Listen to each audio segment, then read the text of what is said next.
Bom, graças a Deus a matéria é missiologia e a tarefa de evangelização. Bem, estamos falando sobre missões ou a missão da igreja, a missão evangelizadora da igreja, página 49 do nosso livro. Pergunta: o que é evangelizar? Em tese, evangelizar é levar o evangelho todo ao mundo todo, com a igreja toda, até que volte o Salvador. Isso aqui é a fórmula de Lausanne, tá bem? Ou faz parte do Pacto de Lausanne. O que é evangelizar? Em tese, quer dizer, de uma maneira assim, que leva em consideração a teoria da evangelização, ou o ensino teórico. Evangelizar é sempre que eu estou levando o evangelho todo, eu estou evangelizando. E eu levo o evangelho todo ao mundo todo, porque a gente viu que não tem fronteiras para a palavra de Deus, fronteira nenhuma. Detalhe, com a igreja toda, envolver a igreja no ato da evangelização das pessoas. Embora que a gente tenha um departamento de evangelismo, a gente tem que tomar cuidado com a departamentização do evangelismo, porque a igreja primitiva, que a gente chama de igreja modelo, ela não é a igreja padrão. A igreja primitiva não é a igreja padrão, mas é uma igreja modelo. E o que nós vemos ali é todo mundo envolvido na evangelização. Todo mundo estava envolvido. Não era algo exclusivo de um departamento. Todo mundo evangelizava. Eles saíram pelo mundo inteiro. A Bíblia diz: alvoroçando o mundo. Onde eles chegavam, eles alvoroçavam o mundo. Cada crente que se convertia se tornava um mártir, né? Uma testemunha do Senhor Jesus, uma testemunha até o sangue, se fosse necessário. Por isso a gente tem que tomar cuidado com tem que criar o departamento de evangelismo, mas procurar envolver a igreja toda na evangelização. É a igreja toda. Se não fazem parte do departamento oficial de evangelismo, leva-se a igreja inteira para fazer um ato evangelístico. Ensina-se a igreja a fazer um ato evangelístico, porque o negócio de departamentizar, a gente precisaria então de especialistas voltados para isso aí, o que não é o caso. Não é isso que o Senhor Jesus disse. A Bíblia diz que ele enviou de 2 em 2, depois ele enviou 70, depois ele enviou todo mundo, os 500 que ele apareceu. Ele vai envolvendo todo mundo. A problemática, aí tá, até que volte o Salvador. Qual que é o tempo de fazer evangelismo? É até Jesus voltar. Jesus não voltou, continua evangelizando até Cristo voltar dos céus. E a Bíblia diz: bem-aventurado aquele que, quando o Senhor voltar, não encontre dormindo, mas com a mão no arado, trabalhando. A problemática está no domínio que a cristandade tem do evangelho, ou seja, ele é tão amplo, profundo e denso que não é possível abarcá-lo todo de uma só vez. Nosso manuseio do evangelho está limitado por nossa insuficiência espiritual e pobreza existencial. Quando a gente fala que a gente tem que levar o evangelho todo para o mundo todo, envolvendo a igreja toda, qual que é o problema? É que nós não temos domínio da totalidade do evangelho. Ele escapa das nossas mãos. O evangelho é maior do que a nossa teologia, muito maior. O evangelho é maior do que a nossa prática evangélica, bem maior. O evangelho tem uma revelação no Apocalipse. A revelação diz que aparece uma águia voando pelos céus. É um monstro, o tamanho do bicho. Se essa águia, ela vai grasnando pelo céu, ela vai piando, no caso, né? Ela vai falando o seguinte, que ela tem um evangelho eterno, ou o evangelho é eterno, para proclamar a todos os povos. A todos os povos. É um símbolo, né? A águia ali está representando mesmo os filhos de Deus, que tem o evangelho eterno e tem a missão de anunciá-lo assim, altivo, bem? O evangelho, ele tem uma mensagem altaneira, uma mensagem altruísta, uma mensagem alta. O evangelho, embora a águia ela possa fazer os seus voos rasantes, né? Ela captura a sua presa viva e ela leva para os céus. Então essa é a imagem do Apocalipse. A águia está voando, ela vem, captura o pecador miserável aqui embaixo e leva para as alturas.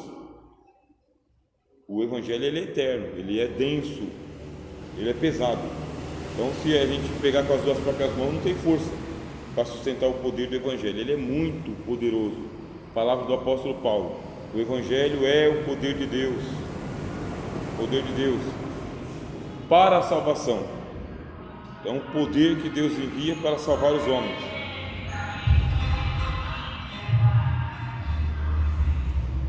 Quer dizer que tem tanto evangelho, tanto evangelho, tanto evangelho, mas nós somos insuficientes. A gente vê lá, ó, nossa insuficiência espiritual, nós somos espiritualmente carentes, né? Insuficientes para tanta glória, e a nossa pobreza existencial, quer dizer que nós somos um vaso de barro mesmo. A gente trinca com o poder do evangelho, trinca mesmo. A gente acaba adaptando a mensagem que a gente tem para o momento que a gente está vivendo, para a compreensão que a gente tem, o vocabulário que a gente tem. Então, o que eu estou vivendo agora é isso. Então, dependendo daquilo que eu estou vivendo agora, isso é meu filtro para me entender o Evangelho. Agora, se eu estiver vivendo numa outra circunstância, eu entendo o Evangelho de uma outra maneira, diversificada. E o Evangelho, ele se permite isso, tá, irmãos? Você não está mudando o Evangelho, mas você está moldando a prática que eu falo é a prédica, tá? Você está moldando a situação das pessoas. Então, você vai pregar para um pessoal de classe média alta, é o mesmo Evangelho, mas você precisa moldar a sua pregação. Povo de periferia, mesma coisa, né? Crianças, mesma coisa. O Evangelho, ele se permite esse amoldamento, ele não fica ofendido. Muitas vezes a gente errou porque nós erramos em tentar fazer igual os portugueses fizeram com os índios, né? Chegaram aqui e impuseram o evangelho europeu para os índios, catequizando os índios. É um erro. Eles fizeram um sincretismo. Nesse sincretismo eles casaram a religião ameríndia, que é uma religião chamada de animista, uma religião da natureza. Eles misturaram a religião da natureza com o cristianismo europeu. Então eles vestiram os santos com a roupa dos europeus, branquearam a pele dos seus deuses, mudaram os nomes, mas a consciência do índio continuou a mesma. A consciência de um Tupã, de uma série de divindades, da sacralidade das coisas, das árvores. Então a consciência continua a mesma. E às vezes a gente pratica esse mesmo tipo de evangelho, um evangelho colonizador, que é chamado, tá? O evangelho colonizador é aquele que você entra na cultura das pessoas para mudar a cultura dela. Aí a gente vai bater de frente. E por que bater de frente? Porque existe cultura humana que é só humana, não é pecado. A cultura não é pecado, aquela cultura. Agora tem cultura que ela é de morte, ela ofende o evangelho. Então os missionários contam, por exemplo, que eles chegam em aldeias, em índios, tribos da África, e lá, se a criança ela nascer com um defeito, né, na perna, no olho, na orelha, no nariz, essa criança aí ela é um sinal de mau presságio, ela está amaldiçoada. A única tarefa dela é nascer, mas ela tem que voltar para a natureza. Os pais não podem ficar com essa criança, porque senão a maldição pega na família e pega na tribo, porque eles são tribos inteiras. Os pais são obrigados a matar essa criança. Então tem que matar. A criança não pode ficar viva. E não pode simplesmente abandonar a criança, tem que assassiná-la literalmente, né? Joga na cova e terra em cima da criança. Ou então pega a criança viva e joga do penhasco para poder morrer afogado. Ou joga na fogueira, né? Porque se ficar, a maldição pega. Agora o missionário chega num lugar desse aí e encontra esse tipo de cultura, que é a cultura da tribo. Da tribo. Como que o missionário vai pregar num lugar desse? Ele vai pregar o que para o povo desse aí? Vai pregar o evangelho? O evangelho que fala que a vida é um dom de Deus, né? O ladrão vem senão a roubar, a matar e a destruir. Eu vim para que tenham vida. Ele vai ter que ensinar para essa tribo que esse ritual ele é uma superstição. Só que se ele ensinar de primeira, ele é morto. Ele é literalmente morto, porque ele é um estrangeiro, um alienígena que está chegando ali. ele vai ter que conviver com esse pessoal, vai ter que engolir em seco esses assassinatos que acontecem quando uma criança morre. E também tem um problema de quando nasce menina, em algumas tribos, nasceu menina, o primeiro filho mata também, que o primeiro filho tem que ser homem, a menina tem que ser, e depois, tudo isso aí está nos livros de missiologia, tá bem? E o missionário tem que conviver com essa cultura, engolir, aprender a língua, para aos poucos ir ganhando uma família, e essa única família é a que vai levar para os parentes a doutrina. Não tem como evangelizar todo mundo. A estratégia é ganhar uma família só, uma só, e ser o pastor daquela família. Não dá para ser o pastor de todos, porque eles não aceitam o testemunho de estrangeiros. Desconfia dos estrangeiros que veio mudar a cultura, veio mudar a religião, veio mudar a fé. Então o missionário tem que ter muita paciência. Agora, existem outros costumes que eles são toleráveis. Então, muitas tribos ainda andam nuas e não há nenhum atentado severo ao pudor com isto, tá? Não há nenhum atentado ao pudor. E o estrangeiro chega de roupa, ele é respeitado, mas ele não é atendido, porque é uma espécie de, o contrário, acontece o contrário, tá? Nos ofende uma pessoa nua, né? Para eles acontece o contrário, o vestido está ofendendo, quer dizer que é superior. Nesse caso eles não aceitam.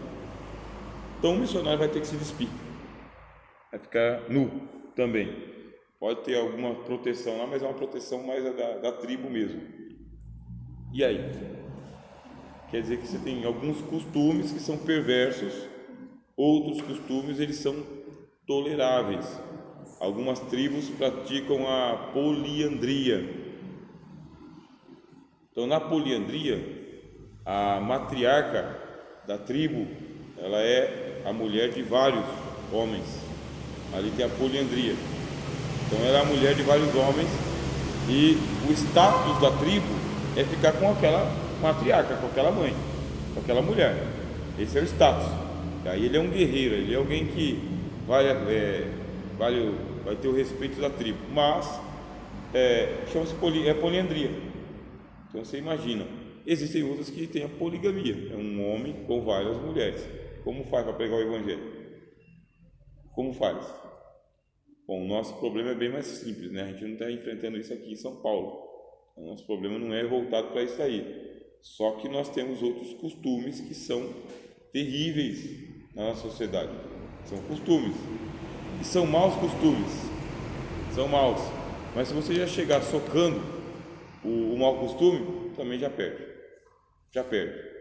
tem que ter aquela tolerância com a pessoa, para que a pessoa ela se fortaleça com a amizade, com o passar do tempo. Tudo isso aí para a gente ver o seguinte, a nossa pobreza existencial. Nós podemos adaptar a mensagem do Evangelho a vários contextos. Não é preciso formatar as pessoas, nem reformar as pessoas.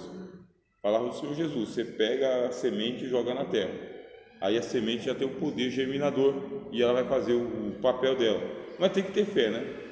Tem que ter fé. Como não podemos deixar de evangelizar por não sabermos evangelizar, espalhamos a boa nova de salvação em retalhos e fragmentos, realçando o caráter dos milagres e promessas de Jesus e adiando a pregação sobre os ensinos do Mestre. Então o que acontece? Eu gostaria de pegar a mensagem que eu prego na igreja, gostaria de pegar minha aula de teologia e levar para a rua, para as pessoas. Gostaria. Senta aí que eu vou te dar uma aula de teologia, vou te ensinar sobre o nome sagrado de Deus, o que significa Christos, né? Queria levar o que eu considero doutrina para o Evangelho, mas primeiro que você vai ter um povo que a linguagem é inacessível, ele não vai entender a linguagem da teologia. Não é o momento, não é a hora, e mesmo assim a gente não tem a capacidade plena para poder pregar esse Evangelho que a gente gostaria. Não temos. O apóstolo Paulo fala, se alguém pensa ser alguma coisa não sendo nada, engana-se a si mesmo. Então cada um prove a sua própria obra, aí terá glória em si mesmo e não no outro. Disse o apóstolo Paulo. A gente tem que atrair o povo. Isso aqui é fato. É preciso atrair o povo para o Evangelho. E as pessoas vêm para o Evangelho com base em quê? Milagre, sinais, prodígios, maravilha. Tem que haver alguma coisa espetacular para poder atrair as pessoas. Aí você vai ter uma discussão. Devemos dar ênfase no milagre para trazer as pessoas ou devemos dar ênfase na pregação doutrinária? Você vai ter a discussão. Aí o Senhor Jesus, ele tem, que é o mestre das parábolas, né? Nessa matéria aqui a gente fala muito das parábolas do reino. Aí o Senhor Jesus, ele diz assim: o reino dos céus é semelhante a um pescador que vai a mar alto, lança a rede e lá ele apanha toda a sorte de peixes. Depois ele puxa para a praia e na praia ele faz a separação dos peixes bons e os peixes maus, ou aqueles que são comercializáveis, né?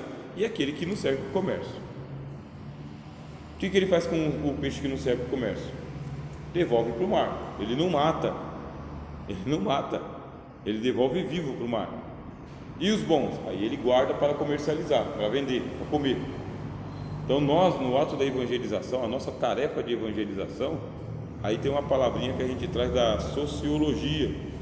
Nós devemos ser pragmáticos na evangelização. Pragmáticos. O que é ser pragmático? A gente tem que ser prático.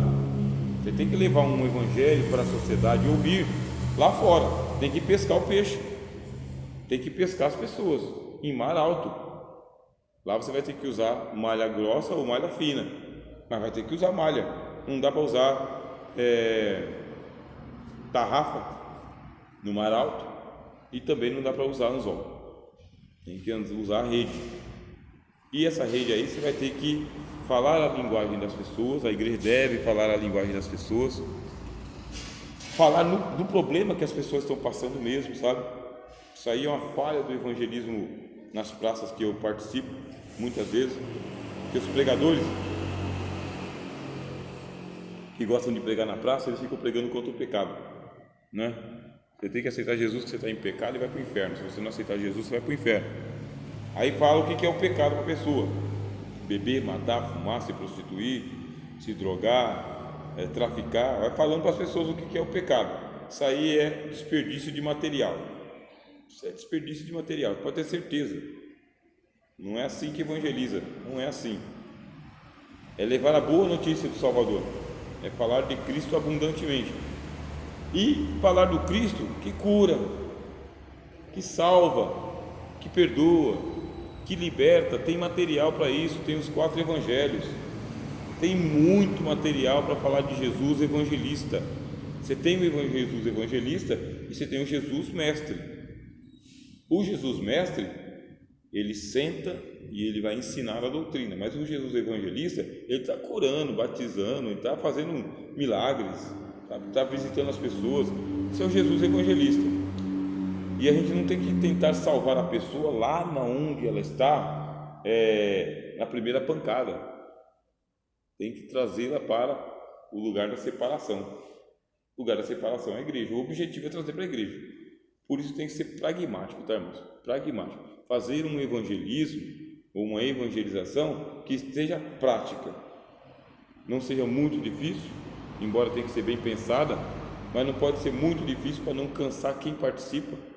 E tem que ser objetiva, numa linguagem comum, numa linguagem do dia a dia, da dona de casa e do trabalhador, da mãe de família, né, que está preocupada com o filho ou com o marido, ou da pessoa que está desempregada, ou então até do casal que acabou de se separar e está um chorando para cada lado, sabe?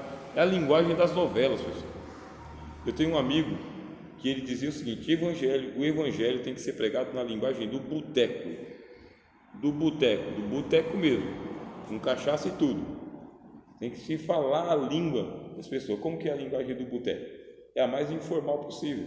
Todo mundo se conhece pelo nome ali. Essa é a ideia. Agora, se a gente leva o evangelho numa linguagem muito evangeliquez, muito sofisticada, já espanta o peixe. Já sabe que é coisa para crente. Então, coisa para crente para um lado, eu para o outro. Tem toda uma estratégia para poder fazer essa evangelização. Então, a gente não tem como levar o evangelho todo de uma pancada só, não dá para levar o ensinamento pesado.